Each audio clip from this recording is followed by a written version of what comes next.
Rasulullah Shallallahu Alaihi Wasallam bersabda di dalam hadisnya yang diriwayatkan oleh Al Imam At-Tirmidzi. Qala Rasulullah Shallallahu Alaihi Wasallam, Inna awlan nasi bi yaumal qiyamah. Sesungguhnya dengan sak paling utama di Pak Rasulullah Shallallahu Alaihi Wasallam. Sesungguhnya tiang pelunggu sak paling utama le hadapan Rasulullah Shallallahu Alaihi Wasallam. Aktsaruhum alayya salata, sak paling banyak, sak paling legah berselawat di Pak baginda Nabi besar kita Muhammad Sallallahu Alaihi Wasallam. Dan mumpung tiang pelunggu senamian niki masih hidup di atas dunia niki, mudah-mudahan istiqomah berselawat di Pak Rasulullah Sallallahu Alaihi Wasallam. Bapak-bapak, ibu-ibu, tua sai, laki bini, hadirin hadirat yang tiang muliakan dan memuliakan Allah Subhanahu wa taala. Tiang Haji Muhammad Aryandi LCMA, tiang asli Mas Bagi niki. Asli Mas Bagi. Lamun tiang mengabdi moyot sakra, mengajar santri wati dan santri di jajari tiang pelunggu senamian untuk persiapan masa depan. Karena sak jari masa depan tiang pelunggu senamian niki tidak lain dan tidak bukan adalah dua hal. Sak pertama adalah kuburan, alam barzah, dan yang kedua adalah dijajari tiang pelunggu. Rasulullah Sallallahu Alaihi Wasallam bersabda, Al-qabru awwalu manzilin min manazilil akhirah. Saaran alam barzah niki, saaran alam kubur niki adalah awal tiang pelungguh melangkah di alam akhirat. Wa akhiru manzilin min manazilid dunya, dan kuburan niki adalah akhir tiang pelungguh hirup melangkah di dunia niki. Nikilah masa depan tiang pelungguh sak pertama. Masa depan tiang pelungguh sak kedua adalah dijajari tiang pelungguh. Karena Rasulullah Sallallahu Alaihi Wasallam bersabda, "Idza mata ibnu Adam, inqata'a amaluhu illa min thalathin." Lamun tiang pelungguh bahasana Rasulullah Sallallahu Alaihi Wasallam sampun wafat, sampun meninggal, maka terputuslah amal tiang pelungguh kecuali tiga hal. Dan salah satunya adalah awaladin salihin yada'ulah, anak yang soleh yang senantiasa mendoakan kedua orang tuanya. Mana-mana Al-Fatihah tipak tiang pelungguh sebagai dengan tua niki. Bapak-bapak, ibu-ibu, hadirin hadirat yang tiang muliakan dan memuliakan Allah Subhanahu wa ta'ala. Selama 4 tahun tiang menuntut ilmu di Mesir, daripada ulama-ulama Al-Azhar niki mengatakan hari pertama, hari kedua, hari ketiga, hari keempat, malam pertama, malam dan seterusnya sampai malam ke-100 niki yang mengatakan ulama Al-Azhar mengatakan bid'ah dalalah. Tidak ada ulama Al-Azhar yang mengatakan zikir syafaat niki adalah sesuatu yang bid'ah. Karena dasarannya adalah Rasulullah Sallallahu Alaihi Wasallam bersabda, "Idza mata atau ikra'u yasin ala mautakum." Bacakanlah yasin, bacakanlah doa, bacakanlah Al-Fatihah dan lain sebagainya kepada orang-orang di antara tiang pelungguh sak meninggal, sak wafat. Niki, tidak ada ulama Al-Azhar mengatakan sesuatu yang bid'ah, dalalah. Apa yang tiang pelungguh lakukan niki 40 harian almarhumah Hajjah Maryam. Begitu juga setelah tiang selesai di Mesir, tiang melanjutkan studi, tiang melanjutkan menuntut ilmu tiang di Tunisia, dekat dengan Maroko niki. Begitu juga ulama-ulama yang ada di Tunisia, di Universitas Az-Zaitunah, tidak ada yang mengatakan kegiatan tiang pelungguh senanya niki adalah sesuatu yang sesat atau bertentangan dengan agama. Tidak ada sama sekali. Dan alhamdulillah dengan kehadiran tiang pelungguh senamian niki, mudah-mudahan lamun tiang wafat, lamun tiang pelungguh senamian meninggal, arak sak doang tiang pelungguh. Niki harapan tiang pelungguh. Searan kematian niki dibagi menjadi dua bagian. Al-mautu mautani. Niki bahasanya para ulama.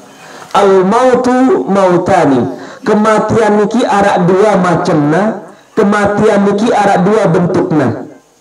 Kematian sak pertama mautut tabi'i atau mautul ijbari. Maut kematian sak biasa, kematian sak pasti tiang pelungguh alamin. Karena Allah Subhanahu wa taala berfirman di dalam Al-Qur'an, kullu nafsin dha'iqatul maut. Setiap dengan sak hirup, setiap dengan sak hidup lek bon dunia niki pasti nerasa searan kematian. Nikilah kematian yang tabii, kematian sak biasa yang pasti tiang pelungguh senamian alamin. Dan kematian yang kedua adalah mautul ikhtiyari. Kematian sebelum tiang pelungguh mati.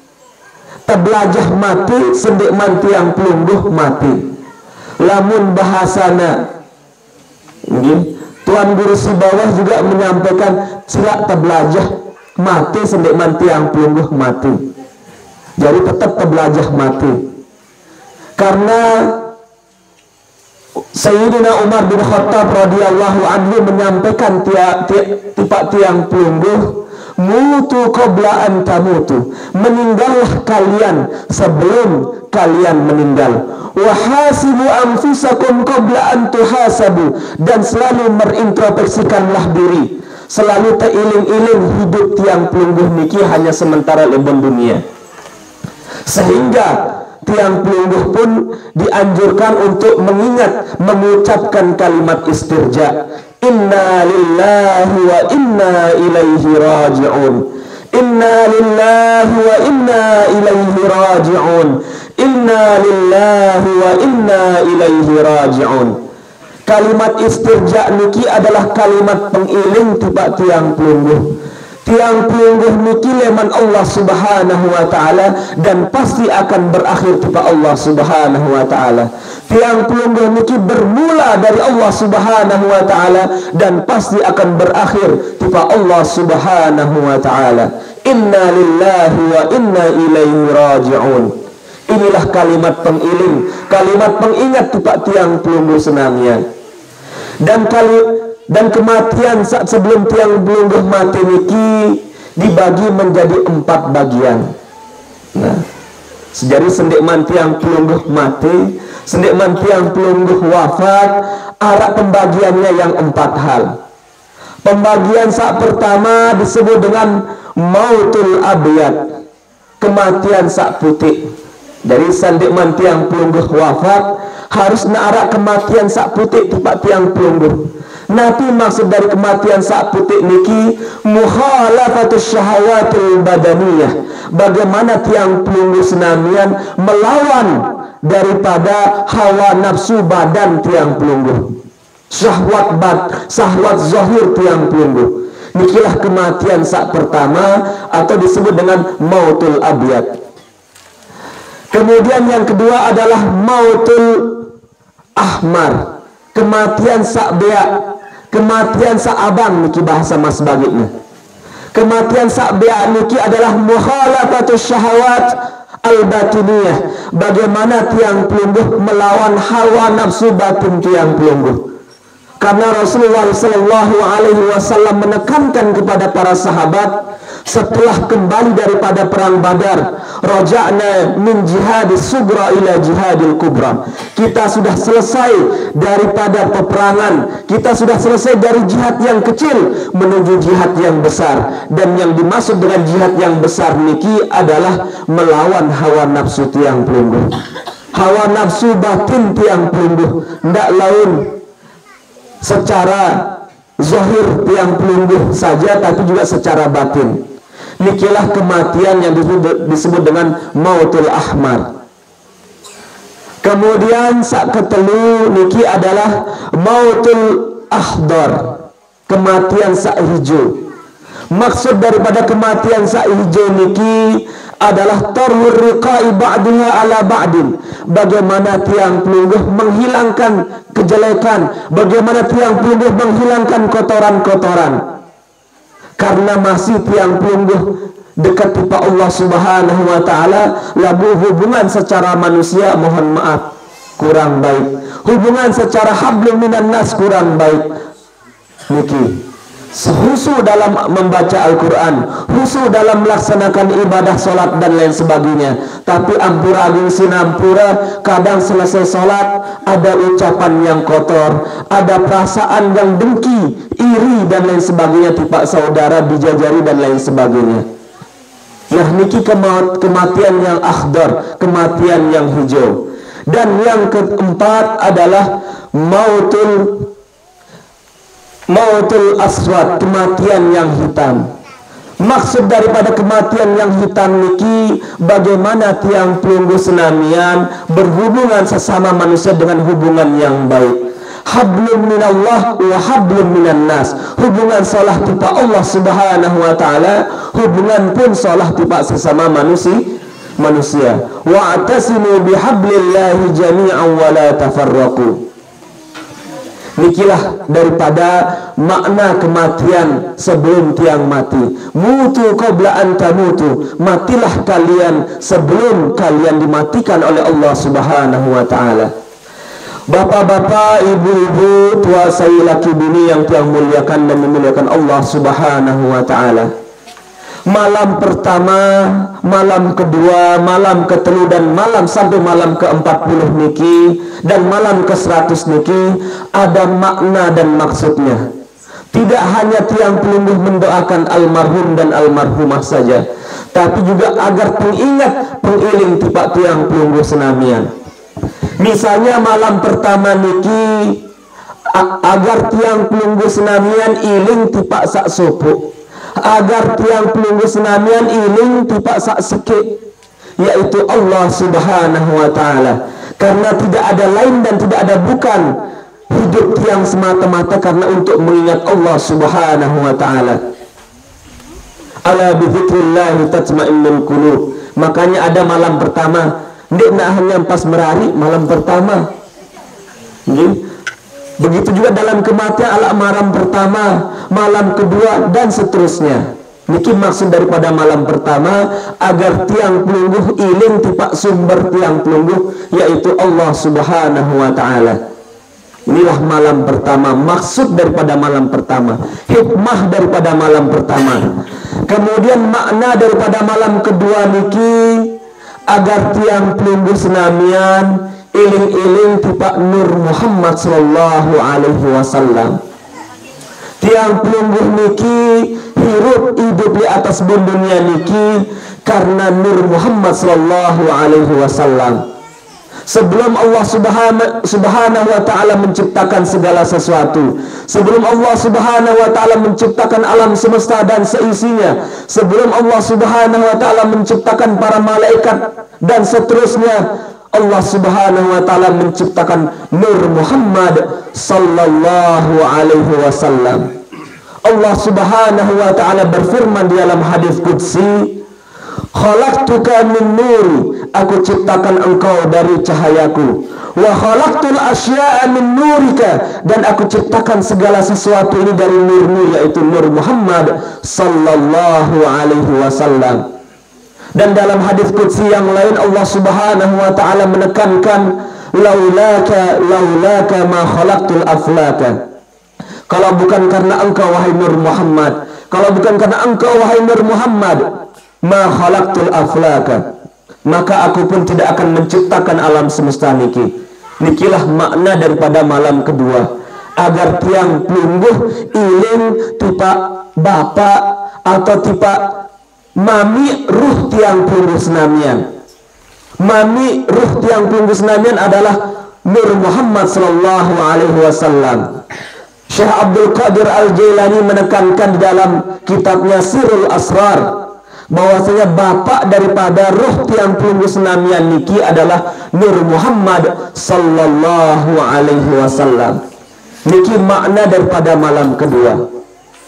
Malam yang ketiga, agar tiang pelungguh senamian iling tipa asli sumber daripada jasad tiang pelungguh niki. Makanya tiang pelungguh senamian iling tipa Nabi Adam alaihissalam, karena yang menjadi bapak, karena yang menjadi mami tiang pelungguh daripada jasad tiang pelungguh niki adalah Nabi Adam alaihissalam. Nah, malam ketiga. Kemudian malam keempat, napi makna, napi maksud daripada malam keempat niki. Malam keempat niki maksud dan maknanya adalah agar tiang pelungguh iling-iling jasad tiang pelungguh niki tidak lepas dari 4 hal. Jasad tiang pelungguh senamian niki tidak lepas dari 4 unsur. Unsur api, unsur tanah, unsur air, dan unsur angin. Nah, nikilah maksud daripada malam keempat. Agar tiang pelungguh senamian niki iling-iling tipe ajaran syariat, tipe ajaran tarikat, tipe ajaran hakikat, dan tipe ajaran ma'rifat. Itulah makna, itulah maksud daripada malam keempat. Kemudian malam yang kelima, mulai malam kelima, malam kelima niki agar tiang pelungguh juga ingat-ingat iling-iling tipe rukun Islam. Nah, banyak tiang sak beriman tipe Allah Subhanahu wa taala, tapi mohon maaf mungkin salatnya terlambat, mungkin salatnya tidak khusyuk, mungkin salatnya tinggalan, mungkin salatnya bolong dan lain sebagainya. Ini makna daripada malam kelima, agar tiang pelungguh senamian berpegang teguh kepada rukun Islam yang 5 itu. Dan yang keenam, malam yang keenam, makna daripada malam keenam niki agar tiang pelungguh senamian iling-iling tipe rukun iman yang 6. Al-imanu billah, beriman kepada Allah Subhanahu wa taala. Awwalu bin ma'rifatullah, awal dasar tonggak daripada agama niki adalah beriman kepada Allah Subhanahu wa taala, adalah mengenal Allah Subhanahu wa taala. Karena kebanyakan tiang pelungguh sak sembahyang niki ampura dia terkenal kepada Allah Subhanahu wa taala, sehingga kekhusyuan tiang pelungguh pun berkurang. Karena kita tidak mengenal siapa yang kita sembah, bagaimana kita menyembahnya, bagaimana kekhusyuan tata cara kita menyembahnya, dan lain sebagainya. Inilah makna daripada malam keenam. Malam yang ketujuh, tiang pelungguh mengadakan malam ketujuh daripada kematian almarhumah Hajjah Maryam niki, agar tiang pelungguh senamian diingatkan kepada hal-hal yang 7. Misalnya hal yang 7 niki, ketika tiang pelungguh senamian melakukan tawaf 7 kali, tiang pelungguh senamian melakukan tawaf di antara keliling di antara Ka'bah niki. Ketika melaksanakan sa'i antara Safa dan Marwah berapa kali niki? 7 kali. Lapis langit, lapis bumi 7. Tingkatan surga dan tingkatan neraka ada 7.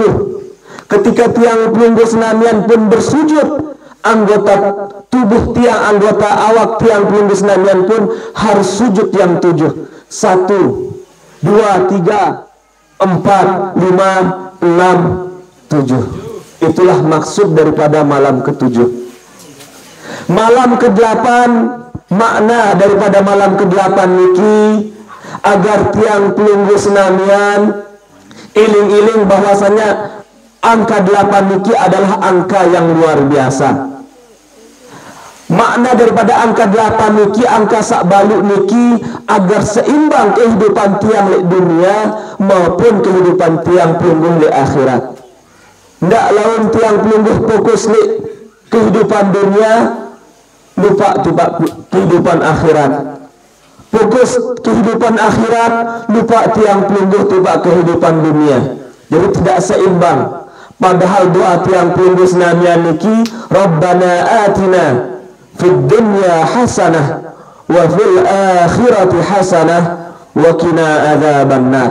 Ya Allah, berikanlah kami kebaikan di dunia dan kebaikan di akhirat, serta berikanlah kami serta hindarkanlah kami dari azab api neraka. Jadi harusnya seimbang antara kehidupan dunia dan kehidupan akhirat. Ad-dunya mazra'atul akhirah. Dunia niki adalah ladang tiang penunggu untuk kehidupan yang akan datang, bertemu dengan Allah Subhanahu wa taala. Malam yang ke-9. Nah, malam yang ke-9 niki adalah malam di mana tiang penunggu menguasai ilmu saksiwa, ilmu sang 9. Nabi maksud daripada ilmu yang 9 niki, ilmu yang 9 niki ilmu wajib, ilmu mandub atau ilmu sunnah, ilmu haram, ilmu makruh, ilmu mubah, ilmu fasad, ilmu sahih, ilmu zahir, ilmu batin. Nikilah ilmu yang ke-9. Kita mengadakan malam yang ke-9 agar ilmu yang 9 niki tertanam dalam diri kita.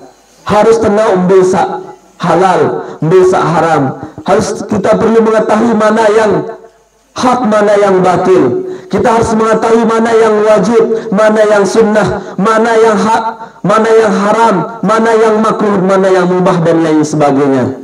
Sehingga ketika kita tiang pelunggu senamian mengetahui ilmu yang 9 niki, insya Allah hidup kita akan baik sesama manusia, hidup kita akan baik sesama kepada Allah Subhanahu wa taala. Inilah makna daripada malam ke-9. Lalu apa maksud daripada malam ke-40 niki? Nah, kebetulan almarhumah Hajjah Maryam itu adalah malam yang ke-40. Malam yang ke-40 karena biasanya seorang manusia niki akan menjadi matang kehidupannya, akan menjadi matang pikirannya, akan menjadi matang secara pergaulan akhlaknya ketika dia berumur 40.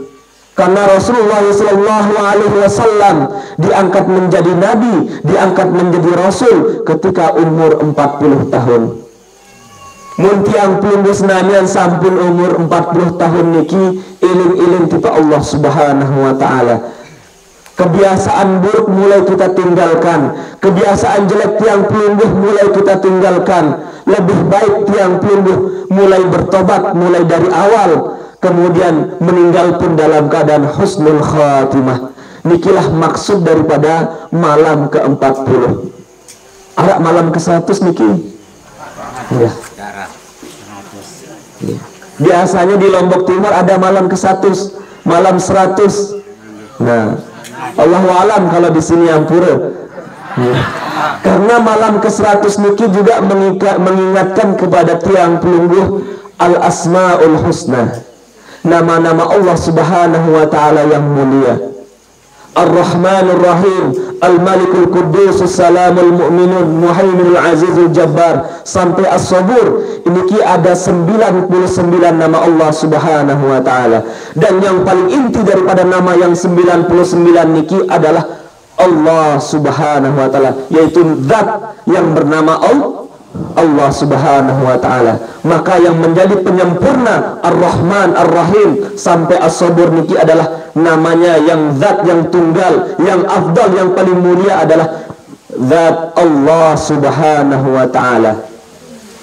Niki makna maksud daripada tiang pelunggu senamian mengadakan malam pertama, malam kedua sampai malam ke-100.